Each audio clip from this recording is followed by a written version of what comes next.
नमस्कार. आज आपण करणार आहे तर बाजरीच्या पिठापासून पौष्टिक असा मसाला पराठा करणार आहे. तर थंडीमध्ये बाजरी खाली की चांगला असतं, त्यामुळे पौष्टिक पराठा झटकीपट तयार होत आहे.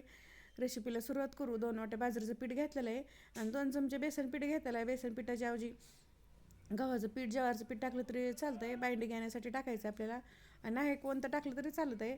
त्यामध्ये छोटा अर्धा चमचा काळी मिरी पावडर टाकायची, 1 छोटा चमचा जिरा पावडर, 1 चमचा धनिया पावडर टाकायची, छोटा चमचा हळदी पावडर टाकायची, आणि 1 चमचा पांढरे तिळ घेतलेले ते टाकले म्हणजे खमंग असा पराठा लागत आहे. चवीप्रमाणे मीठ टाकायचं आणि ठेचा घेतलेला आहे. 3 ते 4 हिरव्या मिरच्या, 10-12 लसणाच्या काळ्या, आलं घेतलेलं आहे अर्धा इंच, ते मिक्सरमधनं वाटून घेतलेलं आहे.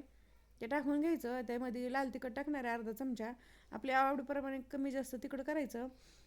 भरपूर अशी कोथिंबीर टाकायची बारीक कापलेली, आणि त्यामध्ये 2 मीडियम साईजचे कांदे घेतलेले ते टाकून घ्यायचे. बारीक कांदा कापून घ्यायचा आणि ते टाकून पहिलं कोरडे मसाले मिक्स करून घ्यायचं. लगेच पाणी टाकायचं नाही आहे. सगळ्या पिठामध्ये चांगले कोरडे मसाले झाल्याशिवाय पाणी टाकायचं नाही आहे. चांगले कोरडे मसाले मिक्स करून थोडं थोडं पाणी टाकायचं आणि पीठ मळून घ्यायचं. पीठ असं सैलसर मळायचं नाही आहे, घट्ट गोळा मळायचा आहे. त्यामुळे थोडं थोडंच पाणी टाकायचं. एकदम जास्त जर पाणी टाकलं तर पातळ होतं पीठ, त्यामुळे थोडं थोडं पाणी टाकून असं घट्ट असा गोळा मळून घ्यायचा. चांगलं असं पीठ मळून झालं आहे. हे तेल काही टाकायची गरज लागत नाही. आणि पीठ दिमलं की लगेच करायला घ्यायचा पराठा, भिजत ठेवायचं नाही आहे. कारण हे बाजरीचं पीठ आहे त्यामुळे भिजत ठेवायची गरज नाही आहे. जेवढा पराठा करायचा आपल्याला तेवढा गोळा तोडून घ्यायचा आणि दोन्ही बाजूकडून असं गव्हाचं पीठ लावून घ्यायचं कोरडं, किंवा बाजरीचं लावलं तरी चालतं आहे. आणि हलक्या हाताने लाटायचं, जास्त जोर देऊन पण लाटायची गरज नाही, हलक्या हाताने लाटलं तर होतं आहे. आणि असं जाडच पराठा करायचा, जास्त पातळ करायचं नाही, कारण पराठा जाड केल्यावर चवीला खूप छान असं होतं आहे. पराठा करून झाले. आता तिकडं तवा गरम झालेला आहे. तवा गरम झाला की थोडंसं तूप टाकून घ्यायचं आणि तूप चांगलं सगळीकडे पसरून घ्यायचं.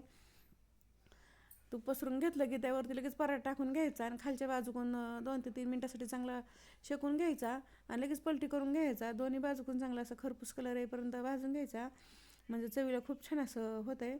आणि थोडंसं तुपलं किंवा तेल लावून घ्यायचा आणि सगळीकडे असं लावून घेतलं की पलटी करून घ्यायचं आणि दोन्ही बाजूकडून बघा छान असा पराठा शेकलेला आहे. आणि चवीला ते एकदम भन्नाट असं लागत आहे की छान झालेलं आहे. काढून घेऊ. सगळे पराठे तर असंच करून घ्यायचे. तर सगळे पराठे तयार झाले तर आणि झटकीपट तयार होते. तर नो फेल रेसिपी आहे, कोणी करू शकेल की सोप्या पद्धतीनं आणि पौष्टिक बाजरीच्या पिठाचा पराठा आहे.